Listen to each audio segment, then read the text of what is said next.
పరిచర్య చేసి వారు మనతో కలిసి దేవునిని కనపరుస్తూ ఉన్నవారై ఉన్నారు. మరి ప్రతి సంవత్సరం ఆగస్టు నెలలో వారిని ఆహ్వానించే వారము. అయితే మరి ఈ సంవత్సరం సెప్టెంబర్కి వాయిదా పడింది. మరి ఈ దినమున ఈ పరిచర్యలో మన మధ్యకు వచ్చినటువంటి మరి మన ప్రియులు, మాకు విద్యలో గురువర్యులు మరి మరి మధుసూదన్ రావు గారికి ప్రత్యేకమైనటువంటి వందన మరణాలు తెలియజేస్తున్నాను. నేను బిఎస్సి చదువుకున్నప్పుడు వారు నాకు ప్రిన్సిపాల్ గారు అన్నమాట వీటి కాలేజీలో. ఆ తర్వాత అప్పటి నుండి ఇప్పటి వరకు మరి వారితో పరిచయం దేవుడిలా ఆత్మీయంగా పెంచుతూనే ఉన్నారు. ఇంకా దినదినం వారు వయసులో పెద్దవారు అవుతూ ఉన్నా దేవుని పరిచర్యలో ఎంతో బలముగా మరి వారు వాడబడుతున్నారు. వారు ఈ దినాన్న మనకు ఈ గిడియన్స్ పరిచర్యను గురించి ఇంట్రొడక్షన్ చెప్తారు. అలాగే వాక్య సందేశం అందించడం కొరకు ఏర్పాటు చేయబడిన మరి ప్రియులు బ్రదర్ కృపారావు గారు, వీరు కూడా సుపరిచితులు. వారు కూడా ఈ సమయంలో మన మధ్యకు వచ్చినందుకు ప్రత్యేకమైన వందన మరణాలు తెలియపరుస్తున్నాం. అలాగే ఈ సమయంలో మరి రాయ్ గారు వారు కూడా మన మధ్యకు రావడం, ఇంకా వారితో కలిసి కొందరు సహోదరులు మరి ఈ దినం గిడియన్స్ యాక్సిలరీస్ మన మధ్యకు రావడం సంతోషకరమైనటువంటి సంగతి. మరి ఇద్దరు గిడియన్స్ ముందుకు రావచ్చు, ఇలా సందులో నుండి మీరు ముందుకు రావాలని ఆహ్వానిస్తున్నాం. వెళ్ళి తీసుకురా.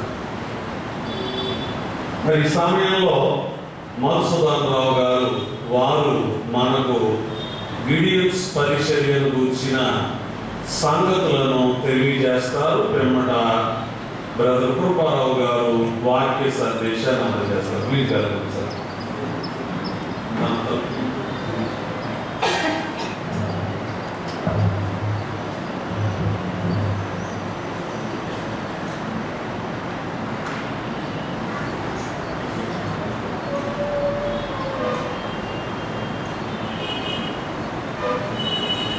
దేవుని స్తోత్రం.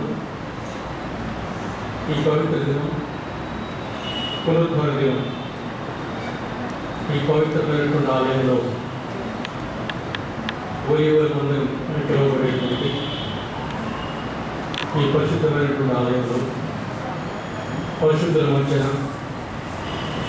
ఆదివారం పునరుద్ధాన దినం యొక్క ఆరాధనలో పాల్గొనడానికి మరి ముఖ్యంగా గిడియన్స్ ఇంటర్నేషనల్ వారు ప్రతి సంవత్సరం నిర్వహించేటువంటి గిడియన్స్ అంటే ఆచరించిన వరకు మాకు ఈ సమయాన్ని ఇచ్చినటువంటి దేవుడికి, అలాగే ఇప్పుడే వారు పరిచయం చేస్తున్నారు, మా పూర్వ విద్యార్థిగా పరిచయం చేస్తున్నారు. నిజమే, కానీ ఆ తర్వాత ఆయన కల్వరెడ్డి గారు వారి బైబిల్ మిషన్లో చాలా ప్రాముఖ్యమైనటువంటి పాత్రను పోషిస్తూ అడ్మినిస్ట్రేటివ్ రెస్పాన్సిబిలిటీస్ చాలా ఉన్నతమైనటువంటి బాధ్యతలు స్వీకరిస్తూ సంఘాన్ని నడిపిస్తున్నటువంటి విషయం మా అందరికీ తెలుసు, మీకు తెలుసు. ఈ సంఘానికి రావడానికి, ఇక్కడికి రావడానికి మేము ఎంతగానో సంతోషిస్తున్నాము. 1981లో రాజమండ్రిలో ప్రప్రథమంగా గిడియన్ క్యాంప్ ఏర్పడింది. అయితే అప్పటి నుంచి కూడా నేను కూడా ఇక్కడికి రావడం ఎట్టి పరిస్థితుల్లోనూ ఎప్పుడు కూడా మేము ఫెయిల్ అవ్వలేదు. ఎందుకంటే ఒక రకంగా చెప్పాలంటే ఇక్కడికి రావడం మా ఇంటికి మేము వచ్చినట్టే. మాకు ఆప్తులైనటువంటి వారు, మమ్మల్ని ప్రేమించేటువంటి వారు, మాకు ఎల్లప్పుడూ ఆహ్వానం కలిగేటువంటి వారు ఇక్కడ ఉన్నారు కాబట్టి షారుణ్ కుమార్ గారు, వారిని బట్టి మేము ఎంతగానో సంతోషిస్తూ ఆనందిస్తున్నాము. బైబిల్ మిషన్ ప్రారంభమైనటువంటి ఫాదర్ దేవదాసయ్య గారు, మా తల్లి గారికి వారు ఒక ప్రవక్తలాగా వారిని గౌరవించేవారు. మా తల్లి గారు వారిని బట్టి మేము కూడా ఈ బైబిల్ మిషన్ యొక్క పరిచయం గురించి ఎన్నో విషయాలు తెలుసుకునేవాడు. మరి ముఖ్యంగా ప్రభు యొక్క రాకడ, రెండవ రాకడ అని మనం అంటాము. దాని గురించి ప్రజల మనసులో నిత్యము జ్ఞాపకం చేస్తూ ప్రభు రాకడ కొరకు సిద్ధపడాలనేటువంటి ఆలోచన కలుగజేసేటువంటి సంఘంలో ప్రప్రముఖమైనటువంటి సంఘం బైబిల్ మిషన్ అని చెప్పక తప్పదు. ఈ వధువు సంఘం అనేటువంటి కాన్సెప్ట్ని ప్రజల్లో విస్తృతంగా వ్యాప్తి చేసినటువంటి సంఘం బైబిల్ మిషన్. అలాగే దేవుని సన్నిధిలో వేచి ఉండుట అనేటువంటిది చాలా మందికి తెలియదు.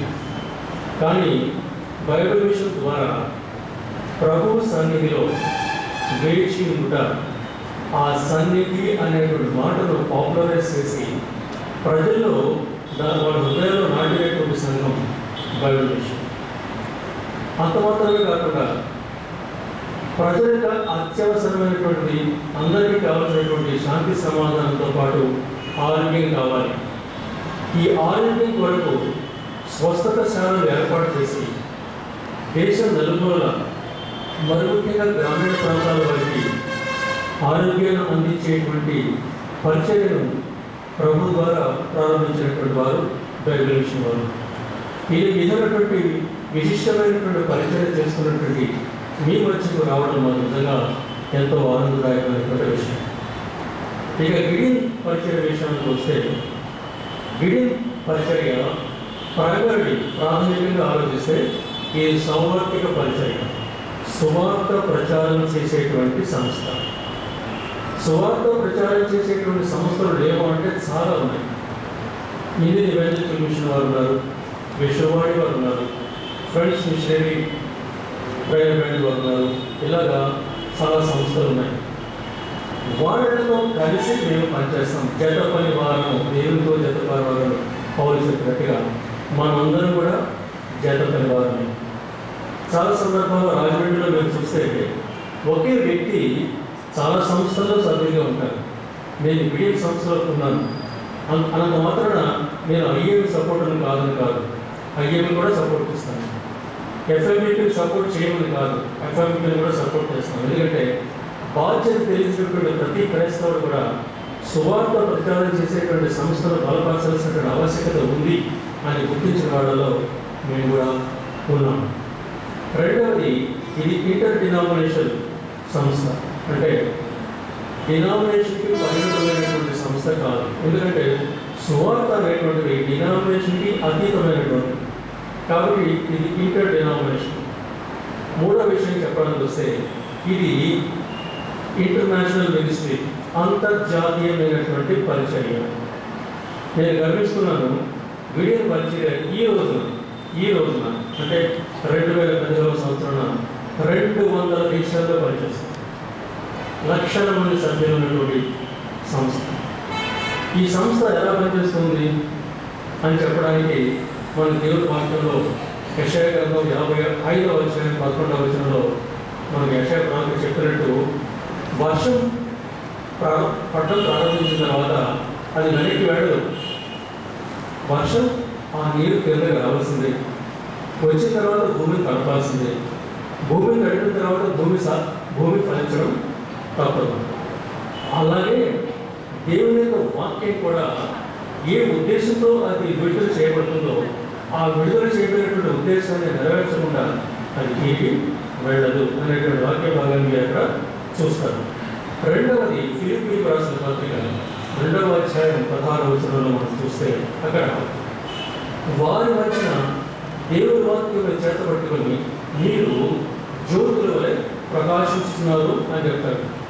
వారి మధ్యన అంటే ఇంతవరకు ఎక్కడైతే సువార్త ప్రచారం జరగలేదో, ఎక్కడైతే చీకటి ఉందో, ఎక్కడైతే సాతాను రాజ్యం చేస్తున్నాడో, ఎక్కడైతే అజ్ఞానం ఉందో, ఎక్కడైతే శాపగ్రస్తులైన ప్రజలు నివసిస్తున్నారో వారి మధ్యన మీరు అంటే గిడియన్స్ అనే కాదు, ఎవరైతే క్రీస్తును అంగీకరించారో వారు దేవుని వాక్యం చేతపట్టుకొని, దేవుని వాక్యం మన హస్తాల్లో మన హృదయంలో లేకపోతే మనం వెలగలేము. తనందరికీ తెలిసినటువంటి విషయం. మనం వెలగాలంటే దేవుని వాక్యం మన హస్తాల్లో ఉండాలి, మన హృదయంలో ఉండాలి. అప్పుడు మనం ఏం చేస్తామంటే జ్యోతుల వలె ప్రకాశిస్తాం. కాబట్టి మన దగ్గర నుంచి వెలుగు బయటికి వెళ్ళాలి. అదే గిడెన్ పరిచర్య.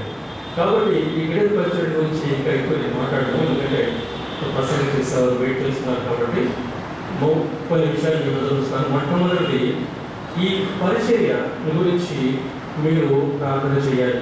ఎందుకంటే మనం ఎక్కడ ఉన్నాం? భారతదేశంలో జీవిస్తున్నాం. భారతదేశంలో ఈ సువార్త ప్రచారానికి వ్యతిరేకత దినదినం పెరిగిపోతుంది. వ్యతిరేకత ఏమవుతుంది? పెరిగిపోతుంది. కాబట్టి మీరు మీ వ్యక్తిగతమైనటువంటి ప్రార్థనలో గిడియన్ పరిచర్య జ్ఞాపకం ఉంచుకొని ఈ గిడియన్ పరిచర్య వర్ధిల్లే విధంగా మీరు దాన్ని ఎత్తిపట్టుకోవాల్సింది కోరుతున్నాను. ఎందుకంటే మేము పరిచయం చేసేటువంటి స్థలాల గురించి మరొకసారి చెప్తాను. అది schools, colleges, hospitals, prisons, hotels, ఇలా ఒక లిస్ట్ ఉంది. అక్కడ విద్యార్థులైతే వాళ్ళకి ఒక న్యూ టెస్ట్మెంట్, నూతన మందులు ఇస్తాం. వేరు భాషలు, మహారాష్ట్రలో మరాఠీ, కర్ణాటక పెడితే కన్నడ భాషలో, అలాగే ఎవరికి ఆ భాషలో న్యూ టెస్ట్మెంట్ ఇవ్వడం జరుగుతుంది. కానీ ఇప్పుడు చాలా మటుకు ఈ విధంగా కొత్త నిబంధన అందిస్తున్నాం. అయితే చాలా స్కూల్స్లో ఈ రోజున మన పర్మిషన్స్ లభించలేదు.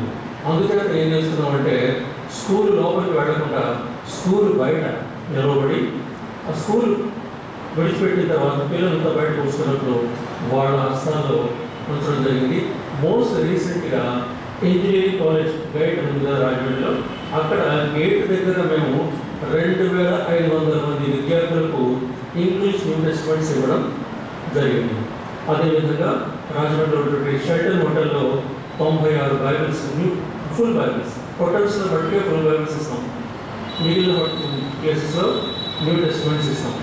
కాబట్టి ఈ పర్మిషన్స్ రావడం లేదు. కాబట్టి వ్యతిరేకత పెరుగుతుంది. కాబట్టి ఒకసారి మంచి కాలంలో జరిగిన విషయం నేను చెప్తాను. ఆదిత్య కాలేజ్ అనేటువంటి రాజమండ్రిలో ఉంది, జూనియర్ కాలేజ్. అక్కడ నువ్వు ఈ విధంగా వీధిలో నిలబడి తెచ్చుకుంటే ఇద్దరు పోలీసులు మా దగ్గరకు వచ్చి ఏమంటే మీరు వీధిలో పంచిపెట్టడానికి వీల్లేదు, గవర్నమెంట్ ఆర్డర్స్ ఉన్నాయి అన్నట్టు. ఆర్డర్ వచ్చినప్పుడు చూసుకున్నామే వెళ్ళమన్నాం. వాడు వెళ్ళిపోయాడు.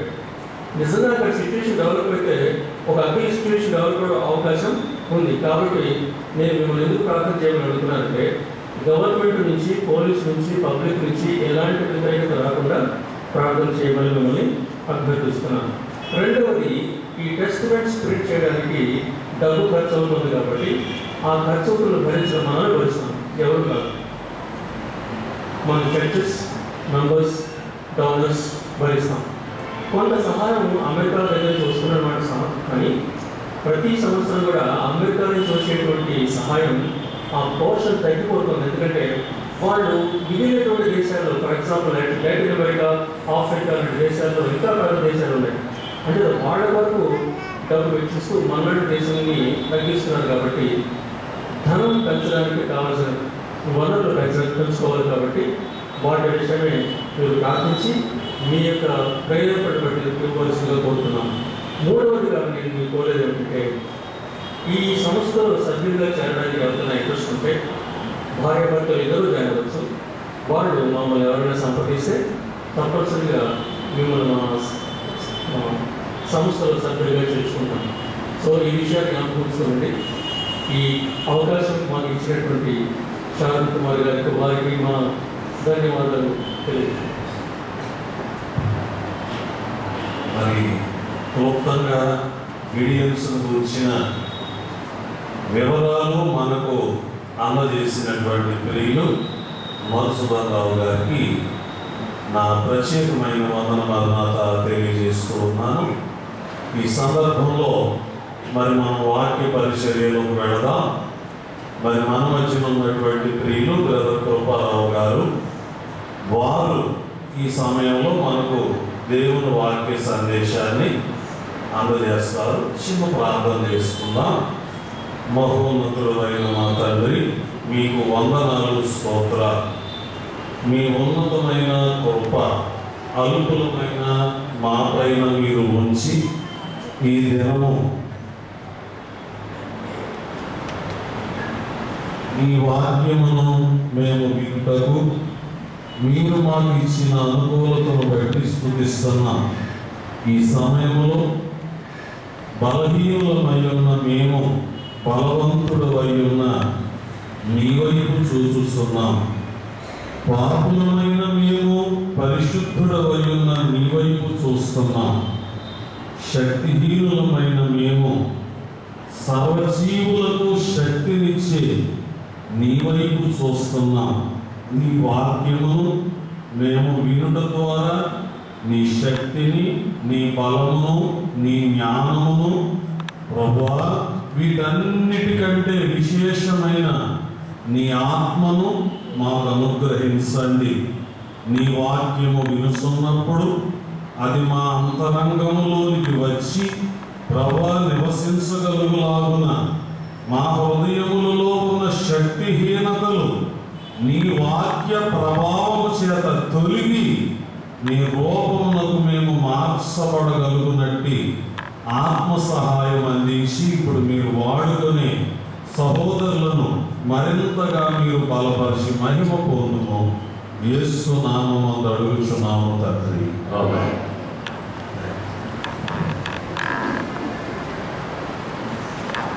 ప్రభు అయిన యేసుక్రీస్తు వారి శ్రేష్టమైన ఉన్నతమైనటువంటి నామములు మీ అందరికీ ఈఎన్స్ ఇంటర్నేషనల్ ఇండియా రాజమండ్రి క్యాంప్ తరఫున మీకు శుభాలు తెలియజేస్తున్నాను. మరి ముఖ్యంగా ఈ అవకాశం కలిగించినటువంటి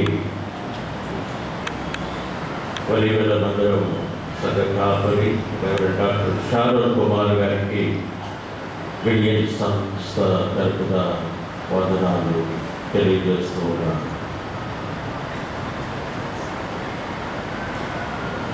దేవుని యొక్క స్వరము, దేవుని యొక్క వాక్యము నుండి మనం వింటాం. కనుక అందరికీ వచ్చినటువంటి పాటలో ఒక వచనం పాడుకుందాం. క్రీస్తు నీ స్వరము విందును, ప్రభువే పలికినను. క్రీస్తు నీ స్వరము విందును, ప్రభువే పలికినప్పుడు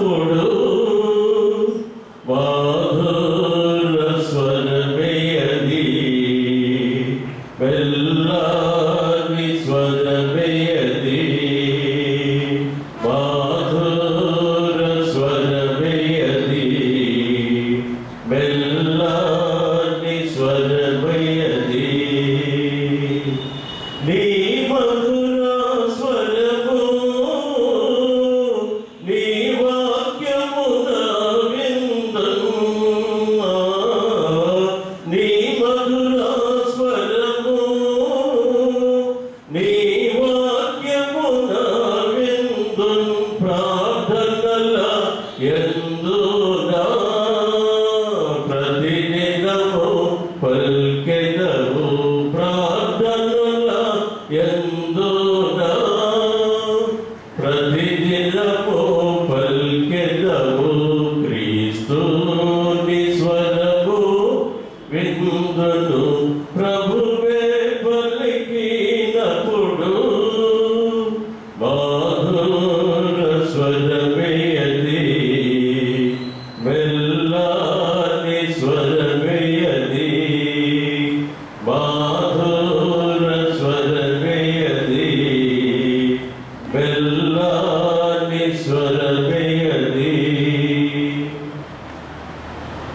చదవబడినటువంటి పాత నిబంధన పాఠ్య భాగంలో న్యాయాధిపతులు 6వ అధ్యాయం 14వ వచనం.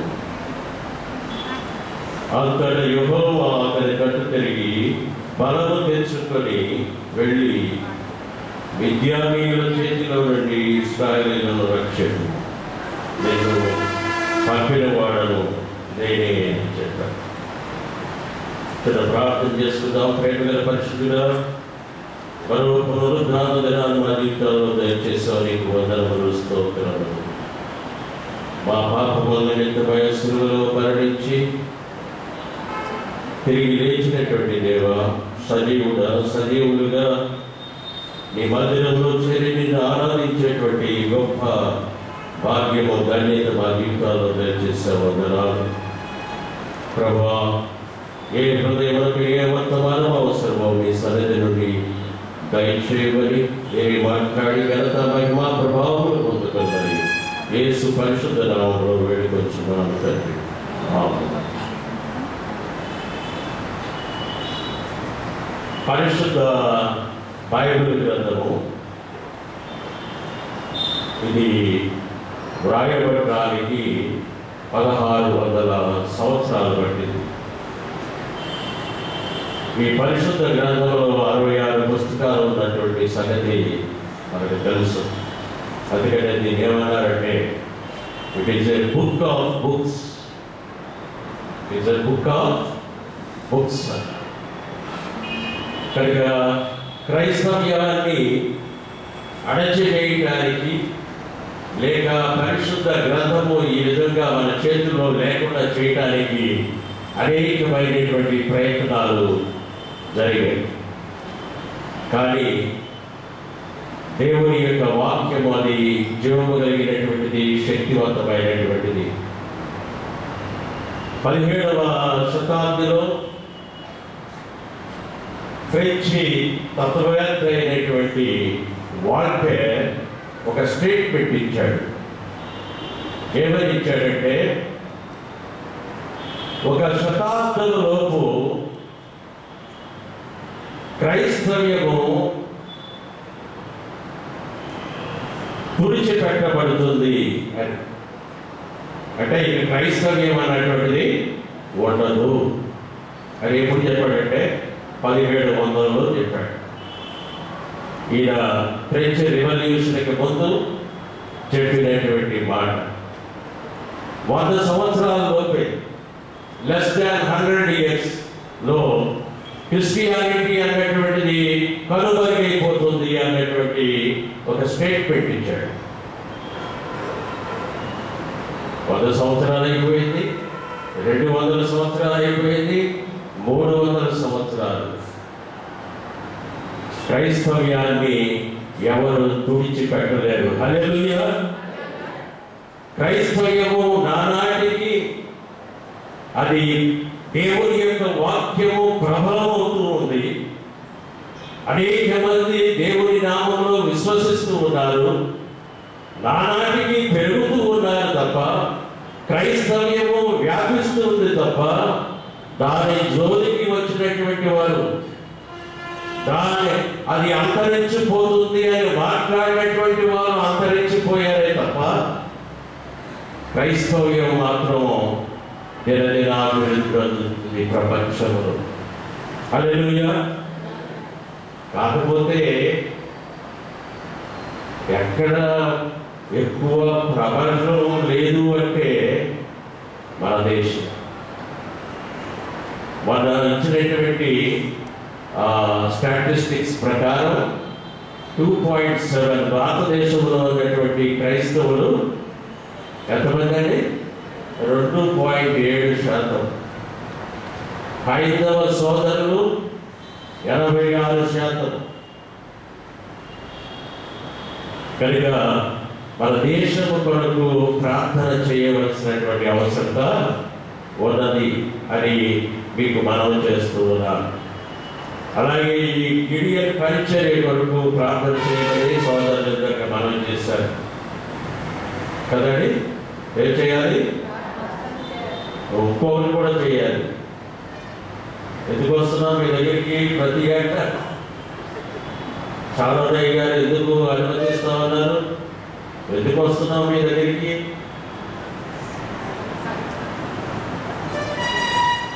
దేనికి వస్తున్నామండి? You have to pay, not just praying. ప్రార్థన చేయటమే మాత్రమే కాదు, యూ హ్యావ్ టు పే. దేని కొరకు? మా కొరకు కాదు. చూపించినటువంటి నూతన నిబంధన గ్రంథాలు అది ఒకటి ముద్రించాలంటే 35 రూపాయలు. ఉచితంగా పంపిణీ చేస్తున్నాం. చెప్పబడినటువంటి ఆ ప్రదేశాలన్నింటిలో కళాశాలలు, విద్యా సంస్థలు, హాస్పిటల్స్, ప్రిజన్స్, హోటల్స్ మొదలైనటువంటి వాటి అన్నింటిలో కూడా ఉచితంగా ఇస్తూ ఉన్నాం. ఎందుకని ఉచితంగా దేనికి ఇవ్వడం? దేని కొరకు? ఏమిటి గ్రంథం యొక్క విశిష్టత? ఏమిటి గ్రంథంలో ఉన్నటువంటిది? దేవుని యొక్క మనస్సు మానవుని పట్ల, ది మైండ్ ఆఫ్ గాడ్ ఈ గ్రంథంలో ఉన్నది. అలాగే మానవుని యొక్క స్థితి ఈ గ్రంథంలో తెలియజేయబడుతూ ఉంది. అంత మాత్రమే కాదు, మానవునికి రక్షణ మార్గము ఈ గ్రంథంలో తెలియజేస్తూ ఉంది. ఈ గ్రంథం తెలియజేస్తూ ఉంది ది వే ఆఫ్ సాల్వేషన్. రక్షణ మార్గము ఉన్నది ఇందులో. అంత మాత్రమే కాదు, భవిష్యత్తులో ఏది జరగబోతుందో నమ్మినటువంటి వారు, వారికి పరలోకములో ఆనందము గురించి, నమ్మనటువంటి వారికి నరకములో వారికి కలిగేటువంటి శ్రమల గురించి ఈ గ్రంథము తెలియజేస్తూ ఉంది. ఈ గ్రంథంలో ఆఖరి పేజీని కనుక మనం చూస్తే అక్కడ ఒక హెచ్చరిక చేయబడుతూ ఉంది. ఏమిటి ఈ హెచ్చరిక అంటే 22వ అధ్యాయం ప్రకటన గ్రంథము 7వ వచనము, ఇదిగో నేను త్వరగా వచ్చుచున్నాను, మరణాథ, ఇదిగో నేను త్వరగా వచ్చుచున్నాను. ఈ గ్రంథంలోని ప్రవచన వాక్యములను గైకొనువాడు ధన్యుడు. అంత మాత్రమే కాదు, 19వ వచనము చూసినట్లయితే, ఎవడైనను ఈ ప్రవచన గ్రంథమందున్న వాక్యములను ఏదైనాను తీసివేసినా దేవుడు ఈ గ్రంథములో వాయబడిన జీవవృక్షములను పరిశుద్ధ పట్టణములను వారికి పాలు లేకుండా చేయదు. ఈ వాక్యంలో నుండి ఏదైనా తీసివేసినా, ఏదైనా కలిపినా కూడా వాడికి తెగుళ్ళు వస్తాయని కూడా వాక్యము మనకు సెలవిస్తూ ఉంది ప్రియులారా. కనుక ఈ జీవగ్రంథాన్ని మేము గిడియన్ సంస్థ పంచడంలో ఉద్దేశం ఏంటంటే, మానవుడు తన యొక్క స్థితి ఏమిటో తెలుసుకుంటాడు. మానవునికి దేవుడు ఏర్పాటు చేసినటువంటి రక్షణ మార్గం ఏంటో తెలుసుకోవాలన్నటువంటి ఉద్దేశము. అనేక ఆత్మలను సంపాదించేటువంటి ఈ పరుగు పందులు గిడియన్ సంస్థ వారు చేస్తున్నటువంటి ఈ ఉచితముగా పంపిణీ చేస్తున్నటువంటి ఈ నూతన నిబంధన గ్రంథాలకు మీరు ఏం చేయాలంటే, ప్రార్థనతో పాటు మీ కానుకలు కూడా ధారాళంగా ఇవ్వాలి. దేవుని పరిచర్యలో మనము జత పరివారము, దేవునితో మనము జత పరివారము. దేవుని యొక్క పనిలో నీవు కూడా దేవునితో పనిచేస్తూ ఉన్నావు. అట్లు చేయడం ద్వారా చదవబడినటువంటి సువార్త పాఠ్య భాగంగా మనం చూసినట్లయితే, లూకా సువార్త 10వ అధ్యాయంలో ధర్మశాస్త్రోపదేశకుడు యేసయ్యను అక్కడ అడుగుతూ ఉన్నాడు, బోధకుడా, నిత్య జీవమునకు వారసులవుటకు నేనేమి చేయాలి? ఎవరంటే అడుగుతున్నది? ధర్మశాస్త్రోపదేశకుడు. ధర్మశాస్త్రం అంటే లాని ధర్మశాస్త్రాన్ని బోధించేటువంటి వాడు, తూచా తప్పకుండా అమలు చేసేటువంటి వాడు, నేను ఉపదేశించేటువంటి వాడు యేసయ్యను అడుగుతున్నాడు. ఏమని?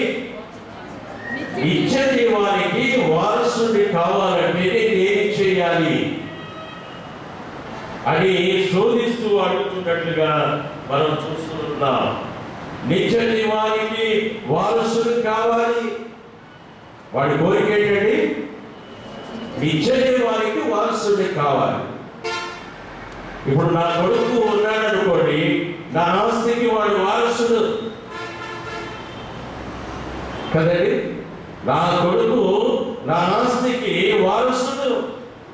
ఇక్కడ ఈ ధర్మశాస్త్రోపదేశకుడు అడుగుతున్నటువంటిది యేసయ్య ఏంటంటే నిత్య జీవానికి వారసుడు కావాలి నేను. చాలా మంచి ఆశ కదండి. అంటే నిత్యము జీవించడానికి, అంటే ఆ పరలోకములో ఉండటానికి, ఆ పరలోకానికి నేను వారసుడిని కావాలి. దానికి ఏమి చేయాలి అన్నప్పుడు ప్రభు వారు అక్కడ చక్కగా ఏమంటున్నారంటే, నీవేమి చదువుతున్నావు? అసలు ధర్మశాస్త్రం నీకేమి చెప్తుంది? పరిశుద్ధ బైబిల్ గ్రంథం నీకేమి తెలియజేస్తుంది? ధర్మశాస్త్రంలో నీకేమి చెప్పబడింది? నీవు ఏం అర్థం చేసుకున్నావు? ధర్మశాస్త్రాన్ని బోధిస్తున్నటువంటి నీకు ఈ సందేహం వచ్చిందా? అక్కడ శోధిస్తూ అడిగినట్లుగా మనం చూస్తున్నాం యేసయ్యను. అలాగేనండి, ఆయనను శోధించుచు అడిగాను. యేసయ్యను ఆయన ఏమి చెబుతాడో దీనికి, నిత్య జీవానికి వారసత్వం ఎలాగో ప్రాప్తిస్తుందో యేసయ్య ఇచ్చినటువంటి జవాబు, దేవుడైన ప్రభువును పూర్ణ హృదయంతోను, పూర్ణ మనస్సుతోను, పూర్ణ శక్తితోను, వివేకముతోను ప్రేమింపవలెను అని చెబుతూ నిన్ను వలే. అప్పుడు అడుగుతున్నాడు ఏమని? నా పొరుగువాడు ఎవడు? నా పొరుగువాడు ఎవడు?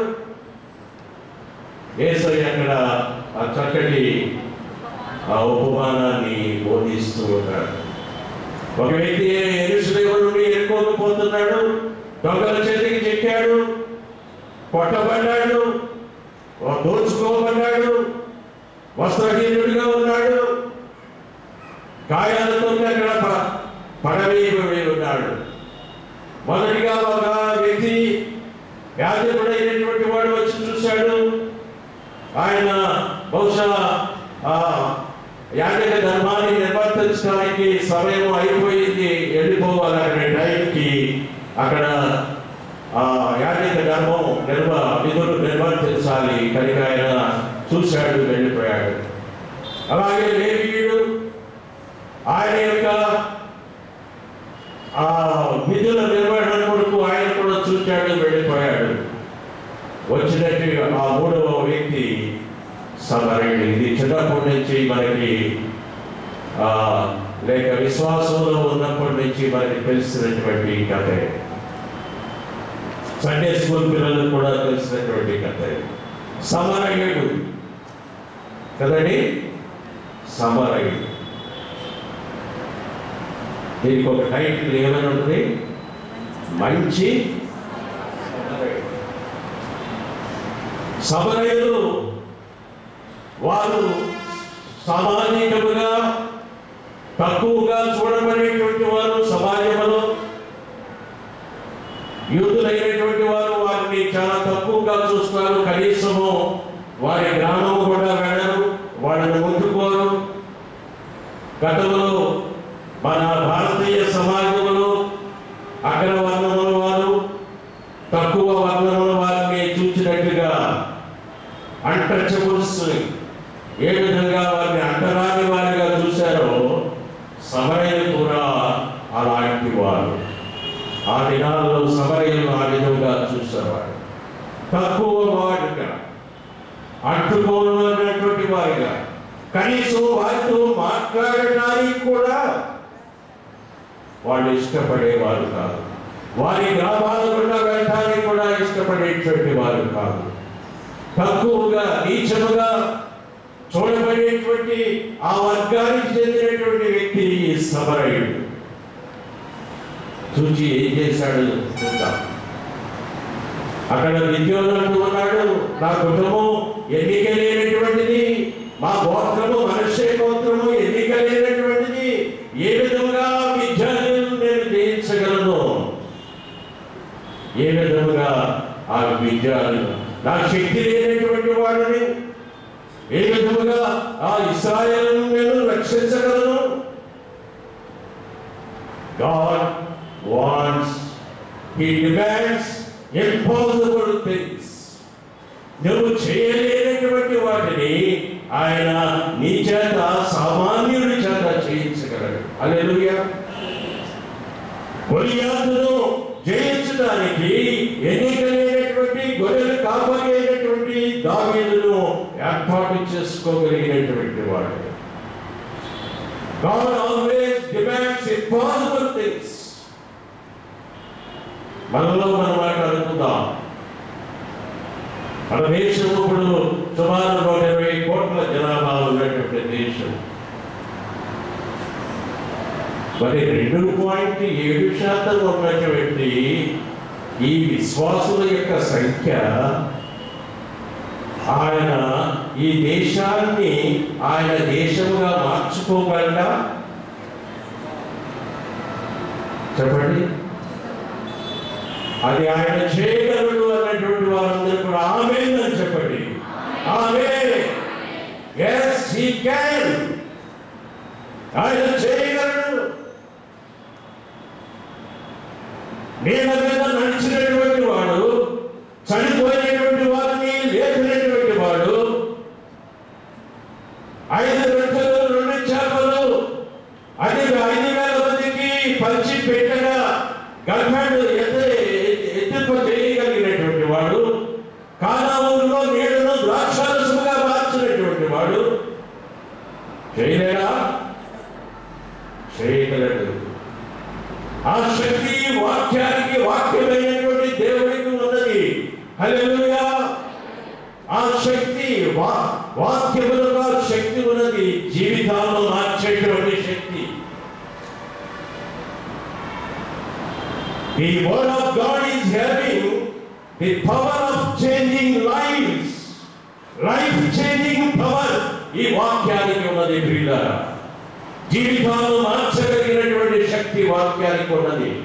అందుకనే చెరసాలలో ఉన్నటువంటి వారికి ఈ వాక్యాన్ని పంచిపెట్టినప్పుడు అది చదివినటువంటి వారు వాక్యము వారితో మాట్లాడినప్పుడు వారి జీవితాలు మారిపోతూ ఉన్నాయి. గది దొంగలు, నరహంతకులు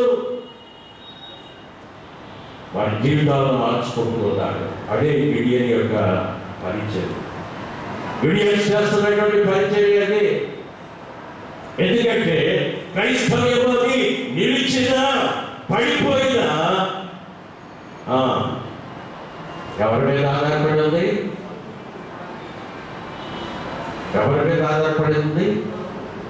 మన నాయకుడు అయినటువంటి ప్రభు అయినటువంటి యేసు క్రీస్తు మీద,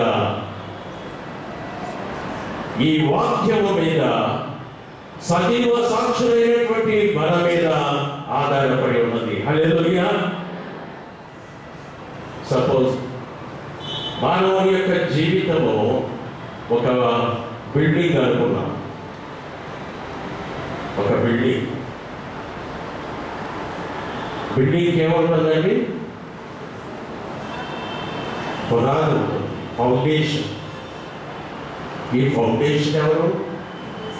క్రైస్తవ్యానికి పునాది ఎవరు? ఎవరండి? దేవుడు ఆయన ఏమి చేశాడో అదే దీనికి పునాది. What God has done, that is the foundation for the Christianity. ఆయన మానవాళి అంతటి కొరకు ఆయన తన విలువైనటువంటి ప్రాణాలను శిలువలో అర్పించాడు. ఆయన మరణించి తిరిగి లేచాడు. ఈ స్వార్థ అందరికీ అందవలసి. That is the foundation. క్రైస్తవ్యానికి పునాది దేవుడు మానవుడి కోసం ఏం చేశాడో అదే పునాది. ఏ మానవుడు చేయలేదండి. అందుకని it is a different book. Bible, పరిశుద్ధ బైబిల్ గ్రంథము మిగిలినటువంటి పుస్తకాలు లాంటిది కాదు. ఇది ఒక ప్రత్యేకమైనటువంటి పుస్తకం. దాని మీద మనం కట్టేటువంటి స్ట్రక్చర్ అంతా కూడా మనము ఏమి చేస్తున్నామో దాని కొరకు, ఆ విశ్వాసంలో ఉన్నటువంటి మనము ఏమి చేస్తున్నామో అది మిగిలినటువంటి కట్టడం. The foundation is lord Jesus Christ. ఆయనే పునాది. ఆయన కేవలము ఇక్కడ కూర్చున్నటువంటి మన కొరకు, విశ్వాసులైనటువంటి వారి కొరకు, ఈ దేశంలో ఉన్న 2.7 క్రిస్టియన్స్ కొరకు కావద్దు. ఆయన చనిపోయింది. He died for all. He died for all. ఆయన అందరి కోసము చనిపోయాడు. అందరి కోసము తన ప్రాణాన్ని పెట్టాడు. అందరినీ రక్షించుకోవాలన్నటువంటిది ఆయన యొక్క అభిలాషగా ఉంటున్నది. కనుక ఈ చదవబడినటువంటి సువార్త పాఠ్య భాగంలో మనం చూస్తే ఈ సమరయుడు కొన్ని పనులు చేశాడు. ఆయనకి ఒక టైటిల్ ఇచ్చారు. ఏంటంటే గుడ్ సమరైటన్. మంచి సమరయుడు. మంచి సమరయుడు.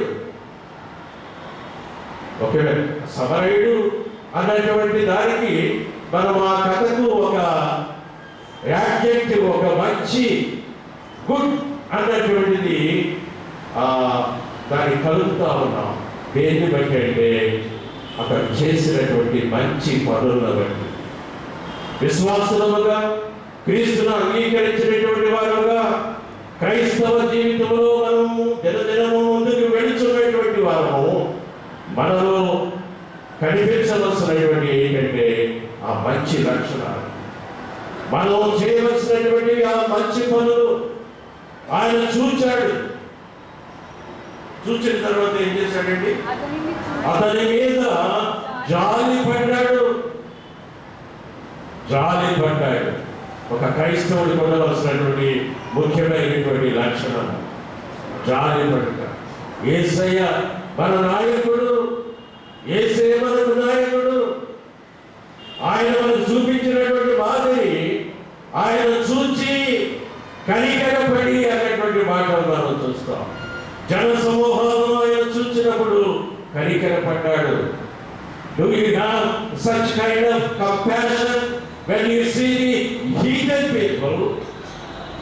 దేవుని ఎరిగినటువంటి వారిని చూస్తూ ఉన్నప్పుడు, విగ్రహారాధన చేస్తూ ఉన్నటువంటి వారిని చూస్తూ ఉన్నప్పుడు, మనం నిన్న ఈరోజు చూస్తూ ఉన్నాం విగ్రహాలను పూజిస్తున్నటువంటి వారు. విగ్రహారాధన విచారంతో సమానమైనటువంటిది అని పరిశుద్ధ బైబిల్ గ్రంథము సెలవిస్తూ ఉంది. మనం అంచెదినాల్లో ఉంటూ ఉన్నాం ప్రియులారా.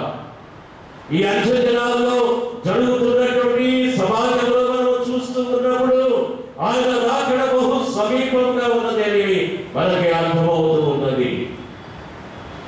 కనుక ఈ సమరయుడు, ఆ ప్రయాణికుడు కొట్టబడినటువంటి వాడిని చూచిన తర్వాత అతడు జాలి పడినట్లుగా మనం చూస్తూ ఉన్నాం. తర్వాత ఏం చేశాడు? దగ్గరికి వెళ్ళాడు. రెండవ క్వాలిటీ అతనిలో ఉన్నటువంటిది. దగ్గరకు వెళ్ళాడు. చూసి జాలి పడితే సరిపోదు. We must go near to them. వాడి దగ్గరికి వెళ్ళాలి. మనం అనేక సార్లు యాక్సిడెంట్ అయినప్పుడు చూసి వెళ్ళిపోతూ ఉంటాం. దగ్గరికి వెళ్ళాం. వెళితే ఏమవుతుందో వెళ్ళి వారికి సహాయం చేయడానికి కూడా ముందుకు వెళ్ళాం. ఒక విశ్వాసుగా ఒక వ్యక్తి అపాయకరమైనటువంటి పరిస్థితుల్లో ఉన్నప్పుడు, లేక నరకానికి వెళ్ళేటువంటి పరిస్థితుల్లో ఉన్నప్పుడు జాలి పడితే సరిపోదు. ఏం చేయాలండి? దగ్గరికి వెళ్ళాలి. రక్షింపబడినటువంటి నీవు విశ్వాసంలో దినదినము బలాభివృద్ధి చెందుతున్నటువంటి నీవు, విశ్వాసం అని చెప్పుకుంటున్నటువంటి నీవు ఏం చేయాలి? విశ్వసింపని వారి యొక్కకి నువ్వు ఆ జాలిపడి రెండవదిగా వారి దగ్గరికి వెళ్ళాలి. ఎక్కడ ఉన్నావు మనం? ఏ స్థాయిలో ఉన్నావు? జాలి పడుతున్నావు అంతవరకే.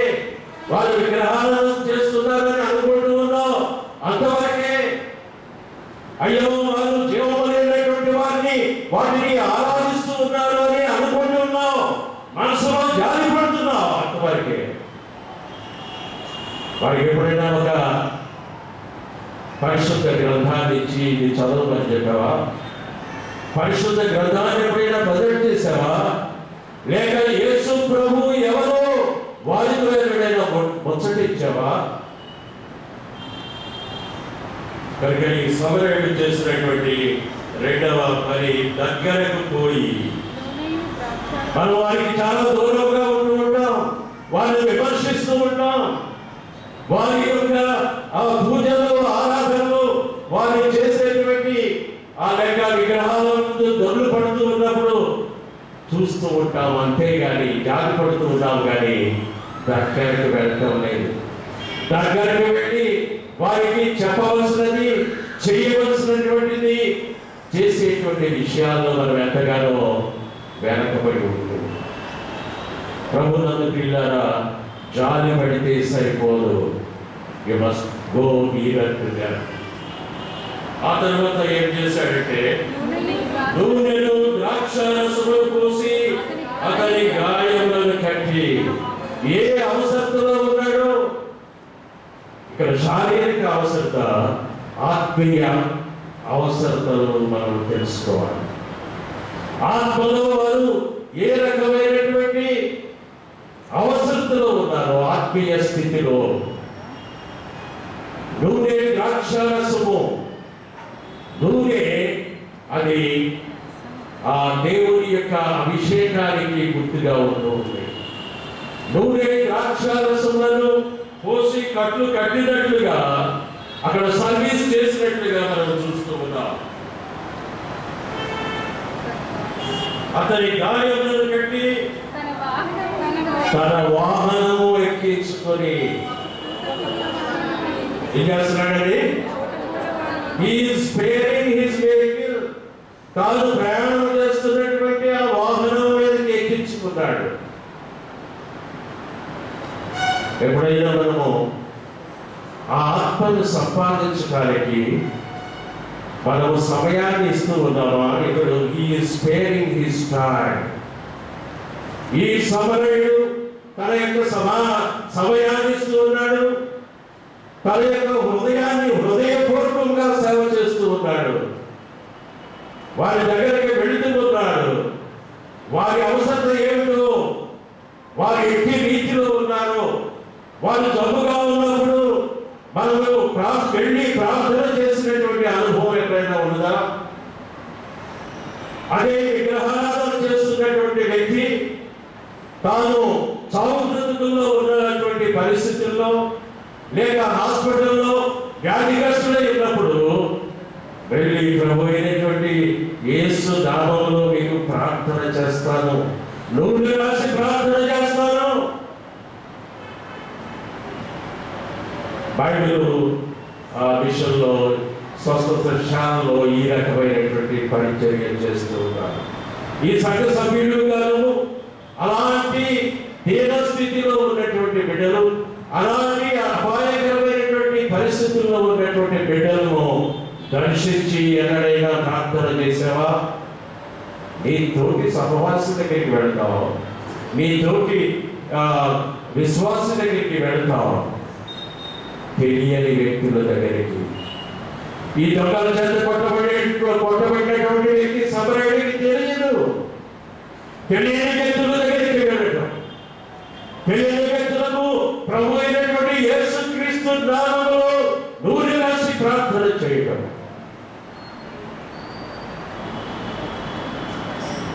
అట్టి రీతిలో ఆత్మలను సంపాదించేటువంటి పరుగు పందెములో ప్రతి విశ్వాసి ఉండాలని కోరుతున్నారు.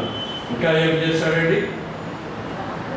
వాహనము ఎక్కించి ఒక గోట కూడా వారి ఇంటికి తీసుకొని పోయి అతని పరామర్శించను. అక్కడతోటి ఏదో చేసేవారు విడిచిపెట్టలేదు. కోట కూడా వాడి ఇంటికి తీసుకువెళ్ళాడు. అక్కడ 2 దేవాలయాలు తన యొక్క డబ్బులు ఖర్చు పెడతా ఉన్నాడు. దేని కొరకు?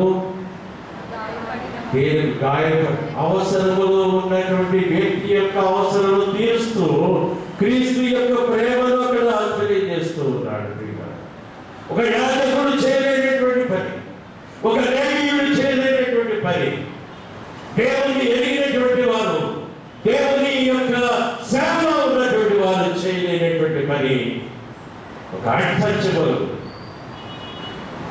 సమాజంలో ఏదోగా చూడబడేటువంటి వర్గానికి చెందినటువంటి ఈ వ్యక్తి చేస్తూ ఉన్నాడు. అక్కడ ప్రభు అని అంటారు, ఈ ముగ్గురిలో ఎవరికి పొడుగువాడు అని అన్నప్పుడు ఈ ధర్మశాస్త్రోపదేశం ఏమంటున్నాడంటే, అతని మీద జాలి పడినటువంటి వాడు అంటున్నాడు. సమరయుడు అతని మీద జాలి పడినటువంటి వాడు. సమరయుడు అని కూడా అక్కడ చెప్పడం లేదు. అతని మీద ముగ్గురులో ఎవడు పొరుగువాడు అయినది నీకు తోచుతున్నదని యేసు అడుగగా అతని మీద జాలి పడిన వాడే అంటున్నాడు. సమరయుడు అన్నటువంటి ఆ పదాన్ని కూడా ఉచ్చరించడం లేదు. అతని మీద జాలి పడినటువంటి వాడే. ప్రభు వారు ఒక సూచన చేస్తూ ఉన్నారు. అదేంటంటే, నీవు వెళ్ళి అలాగే చేయి. హల్లెలూయా. ఈ ఉదయకాల సమయంలో పరిశుద్ధాత్ముడు తెలియజేస్తూ ఉన్నాడు, నీవు వెళ్ళి, ఈ సంఘ సభ్యుడమైనటువంటి నీవు వెళ్ళి అలాగే చేయి. దేవుణ్ణి ప్రేమించడం అని చెప్పడం మాత్రమే కాదు, అవి మన యొక్క క్రియల్లో కూడా కనిపించాలి. ప్రియులారా, ఆ జాలి, ఆ కరుణ, ఆ కనికరము అనేటువంటిది యేసుక్రీస్తు ఏ విధముగా చూచి కనికరపడ్డాడు, అట్టి రీతిలో ఆయన వెంబడిస్తున్నటువంటి మనము బలము పొందుకుంటున్నటువంటి మనము, వారము ఆయన సన్నిధికి వచ్చి బలపడుతున్నటువంటి మనము, బలహీనులమైనప్పటికీ ఆయన యుద్ధ కాలంలో భక్తిహీనుల కొరకు చనిపోయాను, మనం ఇంకనూ బలహీనులుగా ఉండగా అంటూ ఉన్నాడు. క్రీస్తు మన కొరకు చనిపోయాడు. అయితే నీకు ఆ యాటిట్యూడ్ ఉన్నప్పుడు, నేను ఒక వ్యక్తికి సహాయపడాలి, ఒక వ్యక్తి కొరకు నేను వెళ్ళి ప్రార్థన చేయాలి, ఈ వ్యక్తిని ఏ విధంగానైనా ప్రభు కోసం నేను గెలవాలి, ప్రభు కోసం సంపాదించాలి, ప్రేమతో సంపాదించాలి అనుకున్నప్పుడు తప్పనిసరిగా నీ వాహనాన్ని తింటాం, నీ స్టేటస్ను మర్చిపోతాం. కొంత సమయాన్ని ప్రభువు కోసం, కొంత ధనాన్ని ప్రభువు కోసం, ప్రభువు పరిచర్య కోసం చేస్తాం. నీకు ఎప్పుడైతే ఆ యాటిట్యూడ్ ఉంటుందో, నీకు ఎవరు తోడుగా ఉంటారు? దేవుడు తోడుగా ఉంటాడు. హల్లెలూయా. గిద్యోనుకు తోడుగా ఉన్నటువంటి దేవుడు, నేను నీకు తోడుగా ఉన్నాను, వెళ్ళు. ఒక్క మనిషిని హతం చేసినట్టే మిథ్యానీయులందరినీ కూడా హతం చేస్తావు. హల్లెలూయా, హల్లెలూయా. ఒక్క మనిషిని హతం చేసినట్టే మిథ్యానీయులందరూ. Our God is a wonderful God. And our God is a God of miracles. అద్భుతాలు చేసేటువంటి దేవుడు ఆయన.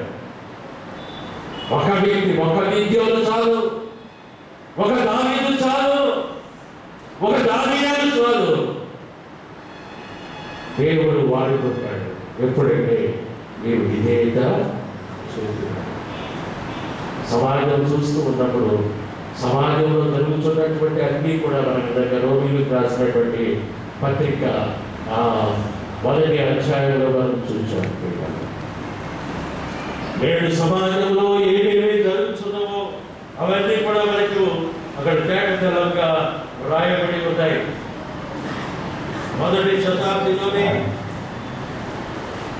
ఈ విగ్రహారాధన అన్నటువంటిది మనము చూస్తూ ఉన్నాం. 25వ వచనం చూస్తే, అట్టి వారు దేవుని సత్యమును అసత్యములకు మార్చి సృష్టికర్తకు ప్రతిగా సృష్టమును పూజించి సేవించి. మొదటి శతాబ్ది నుండి ఇవి వస్తున్నటువంటి ఆది నుండి వస్తున్న అబ్రహాము కాలం నుండి వస్తున్నటువంటిది ఈ విగ్రహారాధన. ఆ విగ్రహారాధన చేసేటువంటి అబ్రహామును దేవుడు పిలుచుకున్నాడు, రక్షించుకున్నాడు. అలాగే ఈ దేశము విగ్రహారాధనతో నిండినటువంటి ఈ దేశము ప్రభువు యొక్క దేశముగా మారాలంటే ఈ ప్రభువు నీ ఒక్కడికి నా ఒక్కడికి ప్రభువు కాదు. ఈ ప్రభువు నీ ఒక్కడికి నా ప్రభువా నా దేవా అంటూ ఉన్నావు. కేవలము నీకు మాత్రమే కాదు ప్రభు.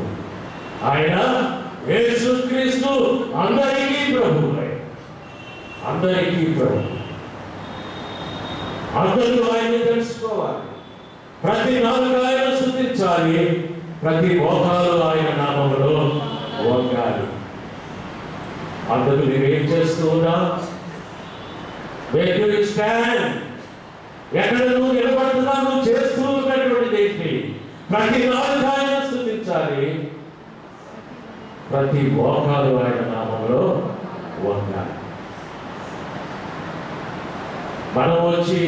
మనము స్తుతించుకుని మనం నా ప్రభు నా ప్రభు నా ప్రభు అనుకుంటూ ఉన్నాం. యేసుక్రీస్తు ఆయన అందరికీ ప్రభు అంటూ ఉన్నాడు. ఇంకా సమాజంలో జరుగుతున్నటువంటివి మనం చూస్తే స్త్రీ ధర్మము, పురుష ధర్మము, ఇవి ఎవరి ధర్మాలు వారు నిర్వర్తించకుండా వారు అటువంటి పురుషులు కూడా స్త్రీ యొక్క స్వాభావికమైన ధర్మం, పురుషులతో పురుషులు, ఇవి నేటి దేశాల్లో జరుగుతూ ఉన్నాయి. హోమోసెక్షువల్స్, పురుషులతోనే లైంగికత్వము జరుగుతూ ఉన్నటువంటి దినాలు మనం చూస్తూ ఉన్నాం. తమ మనస్సులో దేవునికి చోటు ఇవ్వలేకపోయేది. ఇలాంటి కార్యకలాపాలన్నీ చేస్తూ మనస్సులో దేవునికి చోటు ఇవ్వనటువంటి ప్రజలుగా మనం చూస్తూ ఉన్నాం. ఇంకా దుష్టత్వము, దుర్నీతి, లోభము, ఈర్ష, మత్సరము, నరహత్య, కలహము, కపటము, వైరము, కొట్టేగాడు, అపవాదములు, దేవద్వేషులు, హింసకులు, అహంకారులు, గిక్కములాడేవారు, చెడ్డవాటిని కల్పించువారు, తల్లిదండ్రులకు అవిధేయులు, అవివేకులు, మాట తప్పేటువంటి వారు, అనురాగ రహితులు, నిర్దయులు. ఏంటండి? నిర్దయులు అంటే దయలేని తెలిపేవారు. సమాజంలో కనికరము, దయా, ప్రేమ అన్నటువంటి ఈ మాటలకు అర్థము లేనటువంటి సమాజము ఏర్పడుతూ ఉందండి. సమాజంలో ఈ నైతిక విలువలు దిగజారిపోతూ ఉన్నాయి. సమాజంలో ప్రేమ చల్లారిపోతూ ఉంది. సంఘాలలో ప్రేమ చల్లారిపోతూ ఉంది. అలాంటి దినాల్లో, ఈ అంత్య దినాల్లో ఉన్నాము. పరిశుద్ధ గ్రంథంలో ఆఖరి ఆ పేజీలో మనం చూస్తూ ఉన్నాం. ఇదిగో నేను త్వరగా వచ్చుచున్నాను. ఆయన త్వరగా వస్తున్నాడు. ఏం చేయాలి మనం? What is your stand? Are you preparing for his coming? ఆయన రాకడకు సిద్ధపడుతున్నావా? సిద్ధపడుతూ అనేక మందిని సిద్ధపరిచేటువంటి వ్యక్తిగా, విశ్వాసంగా ఉంటూ ఉన్నావా? ఏం చేస్తూ ఉన్నా? ప్రభువులను ప్రియమైనటువంటి వాళ్ళ మనం అంచె దినాల్లో ఉన్నాం. We are in the end days. We are in the end days, అంచె దినాల్లో ఉంటూ ఉన్నాం. అపాయకరమైనటువంటి దినాల్లో మనం జీవిస్తూ ఉన్నాం. కనుక సిద్ధపడి అనేక మందిని సంపాదించేటువంటి వారుగా కేవలము యేసు